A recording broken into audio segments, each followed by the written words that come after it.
बिहार में? हाँ जी। एक तो बहुत बड़ा फैन हूँ आपको, बहुत बड़ा, मतलब बहुत ज़्यादा फैन। और मुद्दे तो बहुत सारे चल रहे हैं, पर मैं एजुकेशन से जुड़ा हुआ हूँ, टीचर हूँ और मैथ्स पढ़ाता हूँ। मैं अपने बच्चों में देखता हूँ 17-18 साल की उम्र में उनके मन में एक ही बात रहती है, क्या हम हिंदू हैं, ये इनको अलग रखना है। ये मतलब 17 साल के बच्चों में चीज़ कैसे आ जाती है?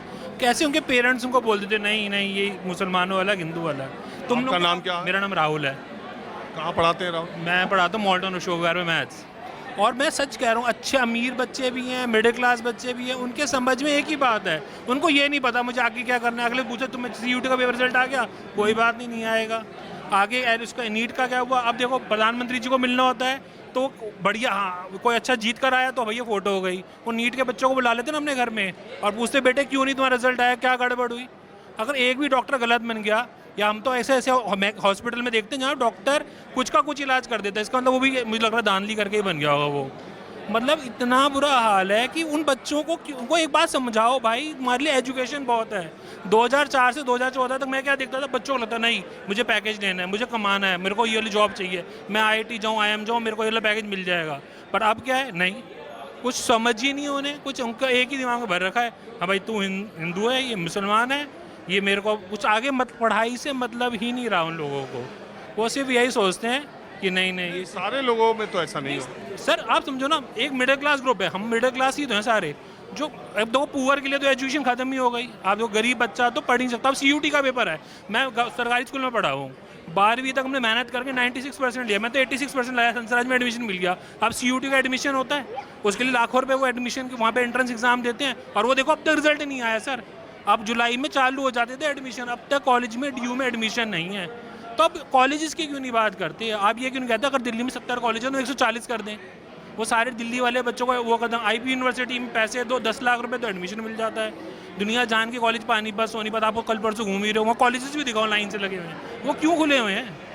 उनको क्या मतलब? हमें एजुकेशन, अगर हमारा बच्चा एजुकेटेड होगा, मेरा बेटा एजुकेटेड होगा, तो हम आपकी समझ, देखो मैं बोल पा रहा हूँ क्यों, क्योंकि मैं पढ़ा हूँ, मैंने धक्के खाए, मैंने 50 पैसे का पानी का गिलास भी खरीदा नहीं कि नहीं पैसे बचा लेता हूँ, मुझे भविष्य अपना सुधारना है। एक कमरे से निकल कर आज बड़ा घर बनाया मैंने, कैसे? वही वो पैसे बचा के, वो एजुकेशन से उन बच्चों को पढ़ा कर।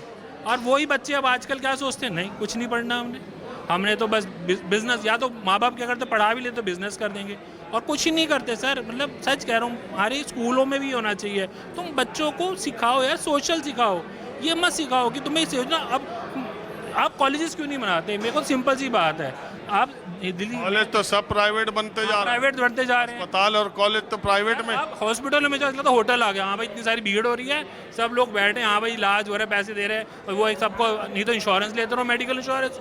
सरकारी में जाओ तो 1 घंटे में इलाज, अगर आपकी पहुँच है तो थोड़ा बहुत मिल जाएगा, और नहीं तो वो भी आप बाहर चले जाओ। सर हमारे को जो हमारा मेन चीज़ थी, लोग जो पहले कहते, छोटे लोग जैसे जो नहीं समझ के लोग थे, वो पहले चुप रहते थे, नहीं यार पढ़ा लिखा है, आप पढ़े लिखे हो ना, मैं आपकी बात सुनता हूँ, आपकी समझ है, आपने किताबें पढ़ी हैं तो आप इतना बोल पाते हो ना। और आपने भी किताबें नहीं पढ़ी तो आप बता पाते थे उड़ीसा में क्या हुआ, बंगाल में क्या, हरियाणा में क्या हुआ। जो पढ़ा लिखा नहीं है वही वाली बात, आप जो आपने, आपका ही बड़ी वो है कि बाहर बारिश हो रही है, अरे भाई देख कर तो आ जा, बाहर बारिश हो रही है नहीं हो रही है, बस गवारों की तरह बोलता रहेगा, हाँ बारिश हो रही है, बारिश हो रही है। सर बहुत बहुत खराब, मतलब मैं आपके सहमत हूँ कि शिक्षा के क्षेत्र में बहुत बुरा हाल हो गया बच्चों के साथ। अब देखिए एक खबर ये आई कि नीट के एग्ज़ाम को लेकर सुप्रीम कोर्ट में बहस चली रही है, आपको मालूम है 18 तारीख को डेट लगी।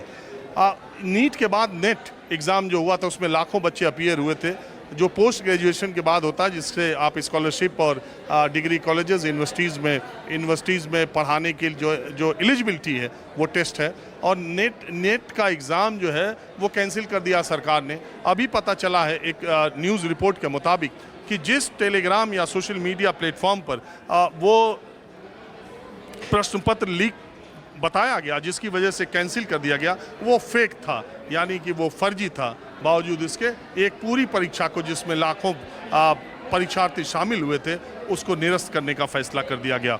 दूसरी तरफ नीट के बारे में आपको पता ही है, तमाम रोज़ खुलासे हो रहे हैं, लेकिन NTA और सरकार ने ये कहा है कि इस मामले में कहीं कोई बड़े स्तर पर पेपर लीकेज की बात नहीं है। देश में जितने शैक्षणिक संस्थान हैं, IIT मुंबई से कैंपस प्लेसमेंट की स्थिति क्या है, ये आप न्यूज़ रिपोर्ट्स में पढ़ ही रहे हैं। तो एक ये निश्चित तौर पर नए जो पौध हमारे सामने जो इन्होंने बात कही राहुल ने, वो बिल्कुल सही है कि शिक्षा के क्षेत्र में सियासत को जो काम सरकारों को करना चाहिए, तमाम वायदों और तमाम बातों के बावजूद भी देश भर में अगर आप उठाकर देखेंगे तो ये मामला कुछ गड़बड़ होता ही जा रहा है। बहरहाल मैं कुछ और लोगों से बात करता हूँ।